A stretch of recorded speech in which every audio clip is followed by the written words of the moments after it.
20 मे नंतर या कारणामुळे सोयाबीनचे बाजारभाव पार करणार 8,000 रुपयांचा टप्पा, तर सोयाबीनच्या आंतरराष्ट्रीय बाजारामध्ये मोठी हालचाल। याशिवाय शेतकऱ्यांकडील सर्व सोयाबीन संपलं तर राज्यातील आणि देशातील सोयाबीनचे व्यापारी आता मालामाल।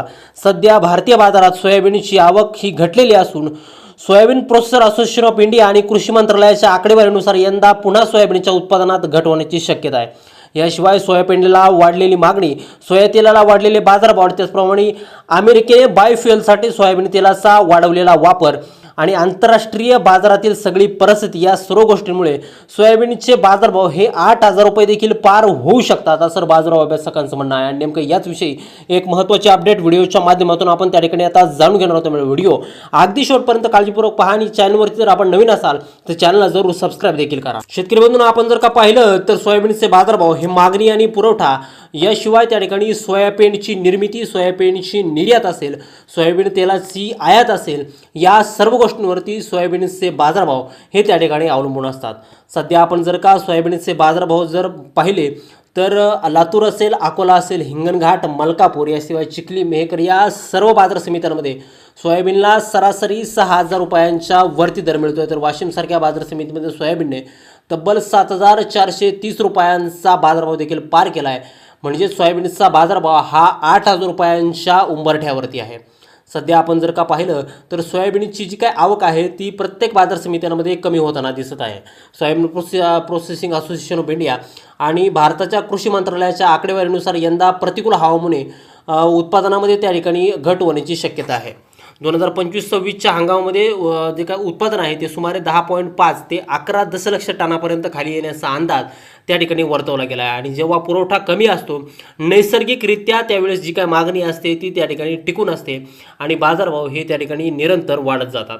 दुसरी गोष्ट म्हणजे त्या ठिकाणी पोल्ट्री उद्योगाकडून जी काय सोयाबीनची मागणी आहे ती आता त्या ठिकाणी वाढलेली आहे आणि देशांतर्गत सोयाबीनचं जे काय उत्पादन आहे ते निरंतर त्या ठिकाणी घटत चाललेलं आहे। आणि त्यामुळं पोल्ट्री उद्योजकांनी त्या ठिकाणी सरकारकडे जवळपास 15 लाख टन GM सोयाबीन आयातीची मागणी त्या ठिकाणी आता केलेली आहे। जर सरकारने या आयातीला जर परवानगी दिली तर स्थानिक सोयाबीनचे दर हे त्या ठिकाणी दबावाखाली येऊ शकतात। मात्र शेतकरी संघटना असतील, प्रक्रिया उद्योग धंदे असतील, याकडून या आयातीला कडाडून त्या ठिकाणी विरोध आहे, कारण देशामध्ये पुरेसा साठा त्या ठिकाणी उपलब्ध असल्याचा त्यांचा हा त्या ठिकाणी दावा आहे। दुसरीकडे सोयाबीन तेल असेल, सोया केक असेल यांच्या दरामध्ये देखील त्या ठिकाणी आता वाढ झाली आहे आणि जागतिक स्तरावरती खाद्यतेलाच्या किमतीमध्ये भाववाढ होत असल्यानं सोयाबीनचे तेल हे देखील त्या ठिकाणी 10 ते 15 रुपयांनी त्या ठिकाणी वधारलेलं आहे। अमेरिकेसारख्या देशांमध्ये सोयाबीन तेलाचा जो काय उपयोग आहे तो आता बायोफ्युएल बनवण्यासाठी मोठ्या प्रमाणावरती वाढला आहे आणि त्यामुळे जागतिक बाजारामध्ये सगळीकडे यावेळेस सोयाबीनला त्या ठिकाणी मोठी मागणी आहे। जागतिक बाजारपेठेमध्ये नेमकं काय सुरू आहे हे देखील पाहणं त्या ठिकाणी उत्सुक्याचं त्या ठिकाणी ठरणार आहे। ब्राझील असेल, अमेरिका असेल यांच्या सोयाबीनच्या पीक परिस्थितीवरती आता सर्वांचं लक्ष आहे। सध्या आंतरराष्ट्रीय बाजारामध्ये सोयाबीनच्या किमतीमध्ये गेल्या महिन्याच्या तुलनेमध्ये जवळपास 4 ते 5% वाढ दिसून येत आहे आणि ही बातमी भारतीय शेतकऱ्यांसाठी अतिशय सकारात्मक संकेत देणारी त्या ठिकाणी ठरते।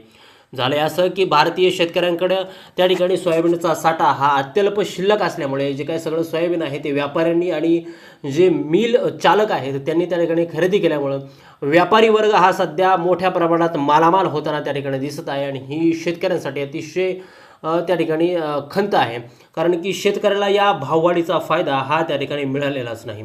त्यामुळे शेतकरी मित्रांनो, तुम्ही जर का सोयाबीनची विक्री अजूनही केली जर नसेल तर त्या ठिकाणी सोयाबीनचे बाजारभाव पाहून त्या ठिकाणी सोयाबीनची विक्री करणं हे तुमच्यासाठी त्या ठिकाणी फायदेशीर ठरू शकतं। याशिवाय सोयाबीनचे बाजारभाव त्या ठिकाणी 8,000 रुपयापर्यंत जातील का याविषयी तुम्हाला काय वाटतंय कमेंटमध्ये नक्की सांगा। व्हिडिओ जर आवडला असेल तर लाईक करा, आपल्या शेतकरी बांधवांसोबत हा व्हिडिओ जरूर शेअर करा आणि आपल्या चॅनलला जरूर सबस्क्राईब देखील करा।